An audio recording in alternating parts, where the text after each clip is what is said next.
बदलते भारत की शान।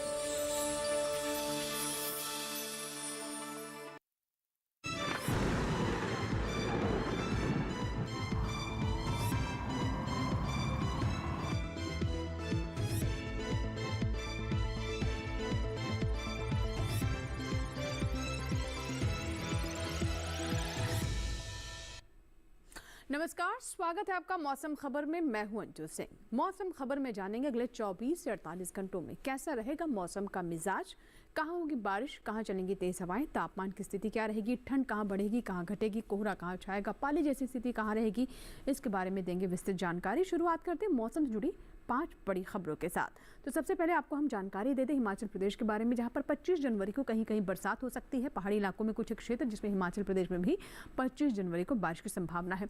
वहीं पंजाब की बात करें तो अगले 4 दिन यहाँ पर घना कोहरा छा सकता है। कुछ क्षेत्रों में पैचेस में यहाँ पर काफ़ी घना कोहरा रह सकता है। हरियाणा की बात करें तो अगले 2 दिन काफ़ी ठंडे रहने की संभावना है। कुछ क्षेत्र काफ़ी ठंडे यहाँ पर रह सकते हैं। राजस्थान पर नजर डालते 25 जनवरी को कहीं कहीं यहाँ पर शीतलहर चलने की आशंका है। आगे आपको जानकारी दे दें राजधानी दिल्ली के बारे में, तो अगले 4 दिन यहाँ पर घना कोहरा छाने का अनुमान है। यानी अगले 4 दिन काफ़ी घना कोहरा दिल्ली में रह सकता है। अब बात करते हैं सर्द अपडेट की, जिसमें हम आपको ठंड के बारे में जानकारी देते हैं। देश के विभिन्न हिस्सों में ठंड को लेकर किस तरह की स्थिति रहने वाली है अगले 24 से 48 घंटों में। फिलहाल पूरा मैप देख सकते हैं। जो क्षेत्र आप हरे रंग में देख रहे हैं उनको लेकर किसी तरह का कोई अपडेट या फिर चेतावनी नहीं है। पीले रंग में जो क्षेत्र है वहाँ पर नजर बनाए रखने की आवश्यकता है, और जो नारंगी रंग में देख रहे हैं वहाँ पर चेतावनी है। और साथ ही अगर जो हम बात करें लाल रंग में, वहाँ पर आपको देख सकते हैं काफ़ी ज़्यादा सावधान रहने की आवश्यकता है, यानी यहाँ पर चेतावनी है। अगर हम शुरुआत करें पंजाब, हरियाणा, पश्चिमी उत्तर प्रदेश और साथ ही उत्तर प्रदेश बात करें अगर हम, इसके अलावा पूर्वी उत्तर प्रदेश की, तो आप देख सकते हैं इन सभी जगहों पर काफ़ी ठंडी हवाएं चल सकती हैं। कोहरा भी छा सकता है, दिन काफ़ी ठंडा रहने की संभावना है। हरियाणा में भी आप देख सकते हैं शीतलहर के साथ यहाँ पर भी कोहरा छा सकता है। वहीं हिमाचल प्रदेश और उत्तराखंड की बात करें तो यहाँ आप देखिए शीतलहर चलने के साथ दिन काफ़ी ठंडा रहेगा, और इसके अलावा हिमाचल प्रदेश में भी कुछ क्षेत्रों में यहाँ पर कोहरा छा सकता है। आगे आते हैं बिहार में भी कोहरे जैसी स्थिति रहेगी। वहीं अगर हम पश्चिमी मध्य प्रदेश और पूर्वी मध्य प्रदेश की बात करें तो कुछ हिस्सों में यहाँ पर घना कोहरा रह सकता है, और इसी तरीके की स्थिति राजस्थान में भी रहने की संभावना है। बात करते हैं मौसम पूर्वानुमान की, जिसमें हम बारिश के पूर्वानुमान के बारे में आपको विस्तृत जानकारी देते हैं। फिलहाल आप देख सकते हैं जम्मू कश्मीर, लद्दाख, हिमाचल प्रदेश, उत्तराखंड, साथ ही पंजाब, हरियाणा, दिल्ली और इसके अलावा पूर्वी उत्तर प्रदेश किसी भी इलाके में यहाँ पर अगले 24 से 48 घंटों में फिलहाल देख सकते हैं कि यहाँ पर बारिश होने की संभावना नहीं है।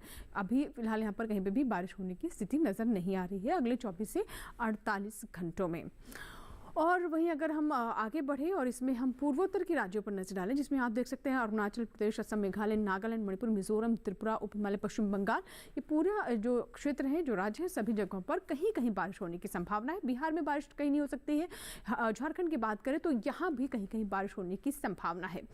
आगे हम बात करते हैं दक्षिण भारत की, तो इसमें हम अगर हम नजर डालें केरल पर तो कहीं कहीं यहाँ भी बारिश हो सकती है। वहीं तेलंगाना और इसके अलावा तटीय आंध्र प्रदेश में भी कहीं कहीं बारिश होने की संभावना है। लेकिन तमिलनाडु, इसके अलावा अगर हम बात करें भीतरी दक्षिण कर्नाटक, रायलसीमा, भीतरी उत्तर कर्नाटक की, तो यहाँ कहीं भी बारिश होने की अगले 24 से 48 घंटों में फिलहाल संभावना नहीं है। अब रुक करते हैं मध्य भारत की ओर, जिसमें अगर हम नजर डालें यहाँ पर छत्तीसगढ़ और विदर्भ पर, तो आप देख सकते हैं कि यहाँ पर कहीं कहीं बारिश हो सकती है। लेकिन वहीं मध्य प्रदेश में नजर डालें हम, तो आप देख सकते हैं पूर्वी और पश्चिमी मध्य प्रदेश में कहीं भी बारिश की संभावना नहीं। इसी तरीके से राजस्थान, गुजरात और साथ ही अगर हम मराठवाड़ा और मध्य महाराष्ट्र की बात करें तो यहाँ भी बारिश की फिलहाल संभावना नहीं नजर आती। अब बात करते हैं मौसम की चाल की, यानी पिछले 24 घंटों में मौसम की स्थिति क्या रही। तो आइए यहाँ पर हम सबसे पहले बात करते हैं पंजाब और हरियाणा की। तो देख सकते हैं ये काफ़ी दिन ठंडा रहा, कोहरा भी कुछ क्षेत्रों में छाया रहा और ठंडी हवाएं भी चली। पश्चिमी उत्तर प्रदेश और पूर्वी उत्तर प्रदेश में भी कोहरे के साथ ठंडी हवाएं यहाँ पर महसूस की गई हैं। और ऐसे ही उत्तराखंड की बात करें तो यहाँ भी दिन के वक्त काफ़ी ठंडक महसूस की गई। राजस्थान की बात करते हैं, पश्चिमी और पूर्वी राजस्थान, यहाँ पर कुछ एक क्षेत्रों में काफ़ी घना कोहरा दर्ज किया गया। अब नजर डालते हैं अरुणाचल प्रदेश, असम, मेघालय पर। तो आप देख सकते हैं अरुणाचल प्रदेश में कोहरा भी रहा और यहाँ पर बारिश भी पिछले 24 घंटे में दर्ज की गई है। असम में भी कोहरे जैसे हालात रहे, लेकिन यहाँ पर बारिश नहीं हुई। बिहार, झारखंड की बात करें तो बिहार में आप देख सकते हैं कोहरा रहा और झारखंड में भी कुछ एक क्षेत्रों में ऐसी स्थिति रही। दक्षिण की ओर रुख करते हैं, जिसमें हम अब बात करते हैं यहाँ पर तटीय आंध्र प्रदेश की बात करें तो यहाँ पर कुछ क्षेत्रों में पिछले 24 घंटों में बारिश दर्ज की गई। केरल में भी कहीं कहीं बारिश रही। मध्य भारत पर नजर डालें तो पूर्वी मध्य प्रदेश, पश्चिमी मध्य प्रदेश और साथ ही छत्तीसगढ़ में आप देखिए, छत्तीसगढ़ में और विदर्भ में जहाँ बारिश हुई, वहीं मध्य प्रदेश में दिन काफ़ी ठंडा रहा, शीतलहर चली और कहीं कहीं कोहरा भी छाया। इसी के साथ ही मौसम खबर में यहाँ वक्त एक छोटी सी ब्रेक का।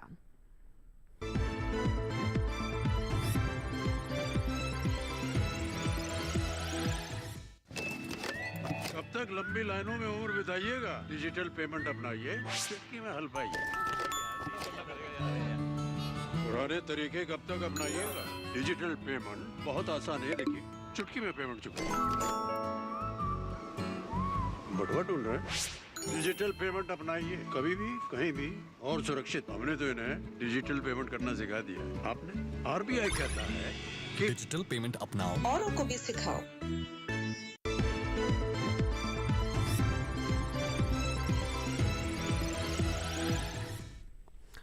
और ब्रेक के बाद एक बार फिर आपका स्वागत है। आप देख रहे हैं मौसम खबर। आइए बात करते हैं तापमान के हाल की, जिसमें हम बात करते हैं अधिकतम और न्यूनतम तापमान की। अधिकतम तापमान पर हम नजर डालें उससे पहले बात कर लेते हैं न्यूनतम तापमान की। तो तापमान के हाल में हम आपको बताते हैं कि देश के कौन कौन से वो क्षेत्र हैं जहाँ पर न्यूनतम तापमान सामान्य से नीचे लुढ़का या फिर ज़्यादा रहा। इसमें हम आपको जानकारी दें उत्तराखंड, हरियाणा, दिल्ली, पश्चिमी उत्तर प्रदेश और पूर्वी उत्तर प्रदेश की। तो यहाँ पर 1.6 से 3 डिग्री सेल्सियस तापमान नीचे दर्ज किया गया है, कम दर्ज किया गया है। अगर हम नजर डालें यहाँ पर आप देख सकते हैं असम, मेघालय, उप हिमालय, पश्चिम बंगाल, सिक्किम, बिहार, झारखंड, गांगे पश्चिम बंगाल 1.6 से 3 डिग्री सेल्सियस यहाँ पर भी तापमान में कमी दर्ज की गई है, गिरावट दर्ज की गई है। जानकारी आपको दे दें उड़ीसा के बारे में, तो आप देख सकते हैं कि 3.1 से 5 डिग्री सेल्सियस यहाँ पर भी जो न्यूनतम तापमान है सामान्य से ऊपर दर्ज किया गया है, ज़्यादा दर्ज किया गया है। 3.1 से 5 डिग्री सेल्सियस यहाँ पर न्यूनतम तापमान ज़्यादा दर्ज किया गया है। आइए नजर डालते हैं पश्चिमी मध्य प्रदेश, पूर्वी राजस्थान और पश्चिमी राजस्थान पर। तो 1.6 से 3 डिग्री सेल्सियस यहाँ पर जो न्यूनतम तापमान है सामान्य से ये कम दर्ज किया गया है। अब नजर डालते हैं कैसी स्थिति रहेगी। यहाँ आप देख सकते हैं तेलंगाना और विदर्भ में 3.1 से 5 डिग्री सेल्सियस के बीच में जो तापमान है, न्यूनतम तापमान है, वो सामान्य से ज़्यादा दर्ज किया गया है। न्यूनतम तापमान में आगे आपको जानकारी देते हैं कि सबसे कम तापमान कहाँ दर्ज किया गया है। जैसे कि आप देख सकते हैं पश्चिमी उत्तर प्रदेश के मेरठ में 1.5 डिग्री सेल्सियस ये सबसे कम तापमान यहाँ पर दर्ज किया गया है। अब बात करते हैं अधिकतम तापमान के, जिसमें हम जम्मू कश्मीर, लद्दाख से शुरुआत करते हैं। आप देख सकते हैं 3.1 से 5 डिग्री सेल्सियस के बीच में यहाँ पर अधिकतम तापमान सामान्य से ज़्यादा यानी अधिक दर्ज किया गया है। आगे आपको बताते हैं कैसी स्थिति रही। अगर हम पंजाब की बात करें तो यहाँ आप देख सकते हैं कि काफ़ी ठंडक महसूस की जा रही है, कोहरा पड़ रहा है, शीतलहर चल रही है। 5 डिग्री सेल्सियस सामान्य से अधिकतम तापमान यहाँ पर कम दर्ज किया गया। इसी तरीके से अगर हम पूर्वी उत्तर प्रदेश, पश्चिमी उत्तर प्रदेश, हरियाणा और दिल्ली की बात करें तो 3.1 से 5 डिग्री सेल्सियस यहाँ पर अधिकतम तापमान सामान्य से कम दर्ज किया गया है। आइए हम नज़र डालते हैं कैसी स्थिति रही बिहार, झारखंड, गांगे पश्चिम बंगाल में 3.1 से 5 डिग्री सेल्सियस यहाँ पर अधिकतम तापमान सामान्य से आप देख रहे हैं कम दर्ज किया गया और लगातार यहाँ पर ठंडक बढ़ रही है। अब नज़र डालते हैं हम कहाँ सबसे ज़्यादा तापमान दर्ज किया गया। तो आप देख सकते हैं कि केरल के पुनालूर में 36.8 डिग्री सेल्सियस यहाँ पर तापमान दर्ज किया गया। आइए इसी के साथ हम नज़र डालते हैं देश के अन्य हिस्सों में तापमान की स्थिति क्या रही।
और इसी के साथ ही मौसम खबर में यहाँ वक्त है छोटी सी ब्रेक का, कहीं मत जाइएगा, देखते रहें मौसम खबर।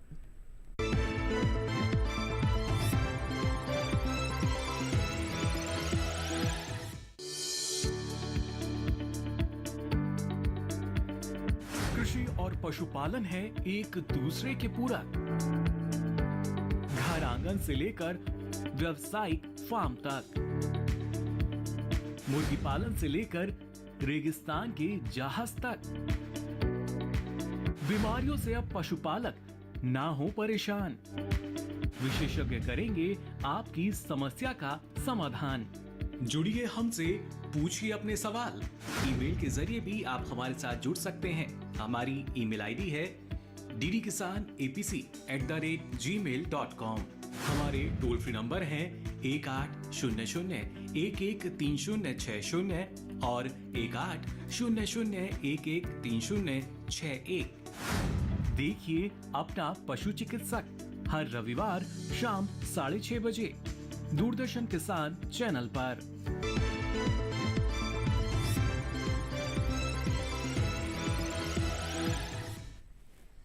और ब्रेक के बाद एक बार फिर आपका स्वागत है। आप देख रहे हैं मौसम खबर। मौसम खबर के इस भाग में हम सबसे पहले बात करते हैं एयर क्वालिटी इंडेक्स यानी वायु गुणवत्ता की। देश के वो कौन से प्रमुख शहर हैं जहां की एयर क्वालिटी की स्थिति, आइए हम जानने की कोशिश करेंगे। शुरुआत करते हैं राजधानी दिल्ली से, जहां आप देख सकते हैं 368 है एयर क्वालिटी, यानी फिलहाल अभी भी ये खराब की स्थिति में बनी हुई है। बहुत ज़्यादा यहाँ पर एयर क्वालिटी में सुधार नजर नहीं आ रहा। लखनऊ की बात कर लेते हैं तो लखनऊ में अभी आप देख रहे हैं कि फिलहाल थोड़ी खराब स्थिति अभी बनी हुई है। 200 से ऊपर है, 280 है, लेकिन अभी भी चिंताजनक स्थिति बनी हुई है।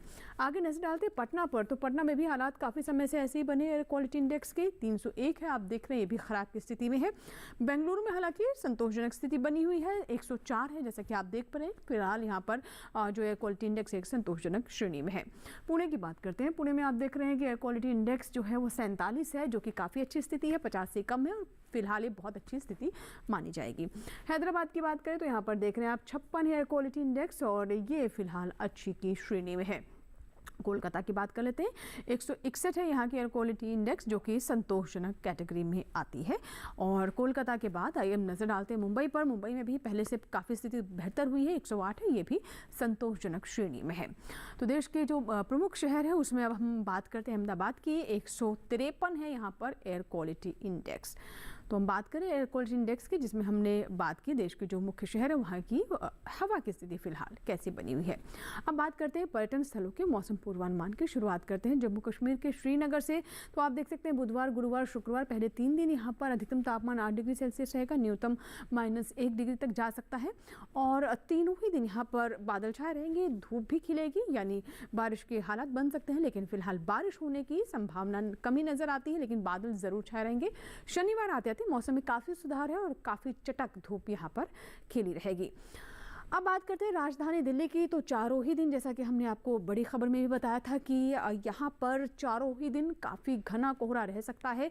बुधवार, गुरुवार, शुक्रवार और शनिवार। तापमान की बात करें तो तापमान में ज़्यादा कोई उतार चढ़ाव नहीं है। पहले 3 दिन 17 डिग्री सेल्सियस अधिकतम, हालांकि शनिवार आते आते 1 डिग्री सेल्सियस से इसमें इजाफा हो जाएगा। न्यूनतम तापमान 8 से 9 डिग्री सेल्सियस के बीच में ही यहाँ पर बना रहेगा।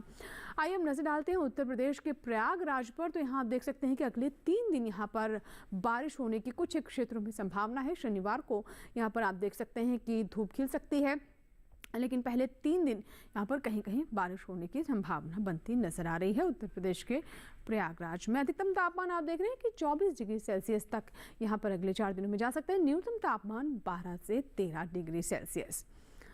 पश्चिम बंगाल के दार्जिलिंग की बात कर लेते हैं। तो यहाँ पर आप देख सकते हैं कि यहाँ पर बर्फबारी हो सकती है, कुछ क्षेत्रों में फॉग और मिस्ट भी यहाँ पर बनी रहेगी। अधिकतम तापमान 13 से 13 डिग्री सेल्सियस तक रह सकता है।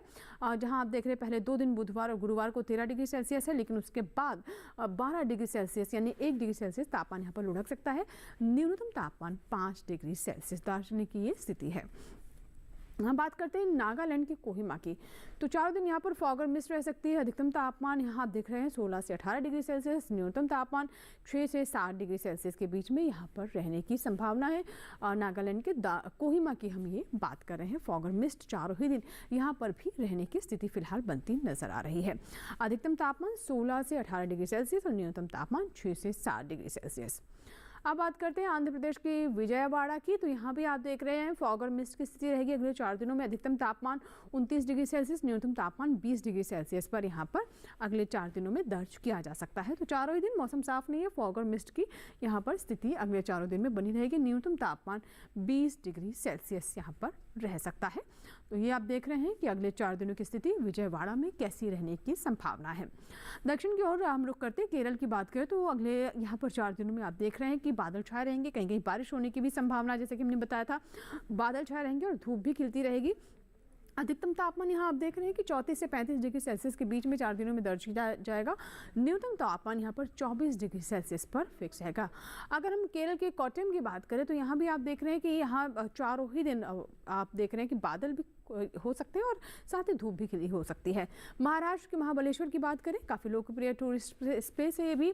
बुधवार को आप देख रहे हैं यहाँ पर फॉग और मिस्ट रह सकता है, लेकिन उसके बाद अगले 2 दिन मौसम काफ़ी साफ रहेगा। शनिवार को फिर से धूप खिल सकती है, बादल छा सकते हैं। अधिकतम तापमान 25 से 27 डिग्री सेल्सियस के बीच में रहेगा। न्यूनतम तापमान आप देख रहे हैं यहाँ पर 15 से 16 डिग्री सेल्सियस के बीच में दर्ज किया जा सकता है। अब बात करते हैं मध्य प्रदेश के खजुराहो की। चारों ही दिन आप नज़र डालें तो पहले 3 दिन 17 डिग्री सेल्सियस तापमान है। शनिवार को 1 डिग्री सेल्सियस से तापमान बढ़ सकता है, लेकिन पहले 3 दिन यहाँ पर फॉग और मिस्ट और धूप खिल सकती है। शनिवार को फिर से यहाँ पर फॉग और मिस्ट हो सकती है, लेकिन धूप खिलने की संभावना नहीं है। पहले 3 दिन कहीं कहीं बारिश की भी संभावना बन सकती है, क्योंकि बादल छाए रहेंगे। न्यूनतम तापमान 10 से 12 डिग्री सेल्सियस के बीच में यहाँ पर दर्ज किया जा सकता है। अब बात करते हैं राजस्थान के जोधपुर की। तो चारों ही दिन यहाँ पर काफ़ी चटक धूप रहेगी। अधिकतम तापमान 24 से 25 डिग्री सेल्सियस, न्यूनतम तापमान 10 से 12 डिग्री सेल्सियस यहाँ पर दर्ज किया जाएगा। तो देश के जो मुख्य पर्यटक स्थल है उसमें हम जोधपुर की भी बात कर रहे हैं, और चारों दिन यहाँ पर अच्छी चटक धूप रहेगी। फिलहाल बादल छाने की, बारिश होने की यहाँ संभावना नहीं है। अधिकतम तापमान 24 से 25 डिग्री सेल्सियस, न्यूनतम तापमान 10 से 12 डिग्री सेल्सियस के बीच रहेगा। तो अब बात करते हैं हम खेती किसानी की, जिसमें हम आपको बताते हैं कि देश के विभिन्न जो राज्य हैं वहाँ पे उगाई जाने वाली फसलों को लेकर कौन से कृषि संबंधी गतिविधियाँ हैं जिसका ध्यान रखना हमारे किसानों के लिए महत्वपूर्ण है। जैसे कि आप जान रहे हैं कि बहुत सारे क्षेत्रों में काफ़ी ठंड पड़ रही है, कोल्ड वेव जैसी स्थिति है। ऐसे में हमारे किसानों को काफ़ी सजग रहने की आवश्यकता होती है। आइए नजर डालते हैं आज की खेती किसानी से जुड़ी हमारी रिपोर्ट पर। आंध्र प्रदेश में रागी की फसल में खरपतवार नियंत्रण के उपाय कर ले। अगर यहाँ रागी में ब्लास्ट रोग दिखाई दे तो जरूरी दवाओं का स्प्रे कर ले। आंध्र प्रदेश में मूंगफली में रस चूसक कीट के नियंत्रण के लिए इमीडाइक्लोप्रिड का छिड़काव कर ले।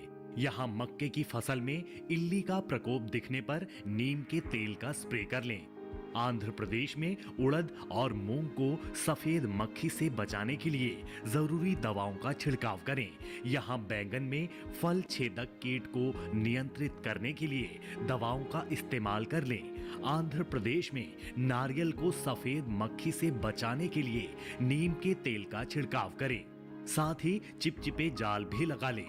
आंध्र प्रदेश में तिल की विभिन्न किस्मों की बुआई की जा सकती है। तेलंगाना के किसान धान की फसल को तना छेदक कीट से बचाने के लिए दवाओं का स्प्रे कर ले। तेलंगाना में ही मक्के की फसल को फॉल आर्मी वर्म से बचाने के उपाय कर ले। तेलंगाना में ज्वार में तना छेदक कीट का प्रकोप दिखाई देने पर दवाओं का इस्तेमाल करें। यहाँ मूंगफली में हेलिकोवर्पा के प्रकोप को नियंत्रित करने के लिए नीम के तेल का छिड़काव कर लें। साथ ही यहाँ सूरजमुखी को रस चूसक कीट से बचाने के लिए जरूरी दवाओं का छिड़काव करें। तेलंगाना में ही मिर्च को एफिड्स से बचाने के लिए इमीडाइक्लोप्रिड का छिड़काव कर ले। यहाँ बैंगन में प्ररोह और फल छेदक कीट को नियंत्रित करने के लिए प्रति एकड़ में 8 से 10 फेरोमोन जाल लगाएं और उसके बाद नीम के तेल का छिड़काव करें। तेलंगाना में टमाटर में जैसिड्स और थ्रिप्स का प्रयोग दिखने पर इसके नियंत्रण के लिए जरूरी दवाओं का छिड़काव कर ले। यहाँ हल्दी में राइजोम मक्खी को नियंत्रित करने के लिए नीम के पाउडर को इनके खेतों में डालें। और आइए अब जानते हैं कि क्या है विशेषज्ञों की सलाह, यानी फसलों को लेकर किस तरह की कृषि गतिविधियों का ध्यान रखने की आवश्यकता है। इसके बारे में हमें जानकारी दे रहे हैं भारत मौसम विज्ञान विभाग पुणे की वैज्ञानिक डॉक्टर जया धामी परिहार। आगामी 2 से 3 दिनों के दौरान उत्तर पश्चिम भारत में कुछ स्थानों जैसे हिमाचल प्रदेश, उत्तराखंड, पंजाब, हरियाणा, चंडीगढ़, उत्तर प्रदेश एवं राजस्थान में शीतलहर जारी रहने की संभावना है। इसके साथ ही उत्तराखंड, हिमाचल प्रदेश व पश्चिम उत्तर प्रदेश में 1 या 2 स्थानों पर सतह पाला पड़ने की संभावना को देखते हुए गेहूं, आलू, मटर और फूलगोभी जैसी फसलों एवं बागवानी फसलों में हल्की सिंचाई करने की सलाह दी जाती है। राजस्थान में सरसों, गेहूं, मटर, धनिया, आलू, टमाटर, चना और बैगन में 0.1% सल्फ्यूरिक एसिड के घोल का छिड़काव या हल्की सिंचाई करें। पंजाब में गेहूं, गन्ना, सरसों, आलू तथा खट्टे फसलों में हल्की सिंचाई करें। सरसों में सफ़ेद फफूंद से बचाव हेतु कुछ समय के लिए सिंचाई स्थगित कर दें। हिमाचल प्रदेश में सब्जियों को पाले से बचाने के लिए शाम के समय हल्की सिंचाई करें। सब्जियों की कतारों के बीच में पलवार का प्रयोग करें। उत्तराखंड में अनेक स्थानों पर पाला पड़ने की संभावना को देखते हुए केले के गुच्छों को पॉलीथीन या सूती कपड़े से ढक दें। परिपक्व रैपसीड तथा ब्रोकली की कटाई करें। सरसों में पुष्पन और फली बनने की अवस्था में सिंचाई करें। जम्मू कश्मीर में आलू की कटाई पूर्ण करें। प्याज एवं लहसुन में निराई एवं गुड़ाई करें। मध्य प्रदेश में मौसम की स्थिति को ध्यान में रखते हुए 55 से 60 दिन पहले बोई गई सरसों की फसल में सिंचाई करें। मटर, आलू, लहसुन, फूलगोभी, पत्ता गोभी, मूली, मेथी तथा पालक आदि सब्जी फसलों में समय पर सिंचाई करें। गुजरात में कपास की तुड़ाई एवं भिंडी, बैगन, टमाटर और प्याज की कटाई व गन्ने की रोपाई जारी रखें तथा तरबूज की बुवाई करें। महाराष्ट्र में आगामी दिनों में मौसम के साफ रहने की संभावना को देखते हुए परिपक्व हल्दी, अदरक एवं अरहर की कटाई जारी रखें तथा रबी फसलों जैसे गेहूं, चना, सूरजमुखी आदि फसलों में आवश्यकता अनुसार सिंचाई प्रदान करें। और आइए बात करते हैं आज की फसल की, जिसमें आज हम आपको जानकारी देंगे पालक के बारे में। पालक पोषक तत्वों से भरपूर होती है, इसमें आयरन काफ़ी ज़्यादा पाया जाता है और लगभग पूरे देश में इसकी खेती की जाती है। लेकिन मुख्य रूप से अगर हम बात करें तो उत्तर प्रदेश, पंजाब, हरियाणा, दक्षिण के भी कुछ राज्य हैं जहां पर इसकी खेती की जाती है। अगर आप पालक की फसल लेना चाहते हैं और इससे जुड़ी विभिन्न महत्वपूर्ण जानकारियाँ प्राप्त करना चाहते हैं तो देखिए हमारी ये रिपोर्ट। इस समय पालक की बुआई की जा सकती है। पालक को मैदानी और पहाड़ी दोनों क्षेत्रों में बोया जा सकता है। मैदानी इलाकों में सर्दी के मौसम में ये ज्यादा बोई जाती है। वैसे तो इसे किसी भी प्रकार की मिट्टी में बोया जा सकता है, फिर भी दोमट मिट्टी इसके लिए सर्वोत्तम मानी जाती है। अलग अलग राज्यों के लिए अलग अलग किस्में हैं। किसान वैज्ञानिकों से सलाह लेकर बीज का चुनाव कर सकते हैं।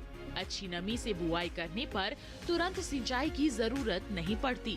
फिर भी बुआई के 8 से 10 दिन बाद सिंचाई करना आवश्यक है।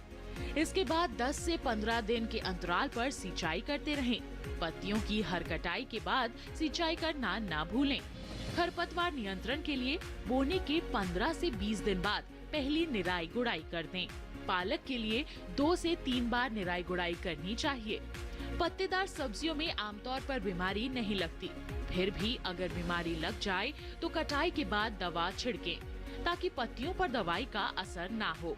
वैसे पालक में सर्कोस्पोरा लीफ स्पॉट और डंपिंग ऑफ जैसी बीमारियों की आशंका रहती है। लीफ माइनर, चैंपा, माहू और इल्ली जैसे कीट पालक की पत्तियों को नुकसान पहुंचा सकते हैं। बचाव के लिए विशेषज्ञों की सलाह पर उचित दवाएं छिड़कें। ध्यान रखें कि फसल में किसी भी प्रकार की दवा का छिड़काव करने से पहले कृषि विशेषज्ञों से सलाह जरूर लें। पालक की 1 हेक्टेयर में 80 से 100 क्विंटल तक पैदावार होती है। इसे कई बार काटा जा सकता है। तो ये थी पालक पर हमारी विशेष रिपोर्ट। इसी के साथ ही मौसम खबर में फिलहाल इतना ही, लेकिन चलते चलते आपको जानकारी दे दें कि आप हमारा एक कार्यक्रम यानी मौसम खबर हमारे YouTube चैनल पर भी देख सकते हैं। इसके लिए टेलीविजन स्क्रीन पर दिखाए जा रहे इस QR कोड को स्कैन करें या फिर @DD किसान चैनल जो कि हमारा YouTube ID है, इसे भी YouTube पर जाकर सर्च कर सकते हैं। हमारे चैनल को फॉलो कर सकते हैं और मौसम खबर लाइव या फिर हमारे एपिसोड्स आप YouTube पर ज़रूर देखें। उम्मीद करते हैं मौसम खबर से हमारे किसानों को मदद हो रही होगी। मौसम का ताज़ा हाल और कृषि सलाह लेकर फिर होंगे हाजिर। आप बने रहें दूरदर्शन किसान के साथ। नमस्कार।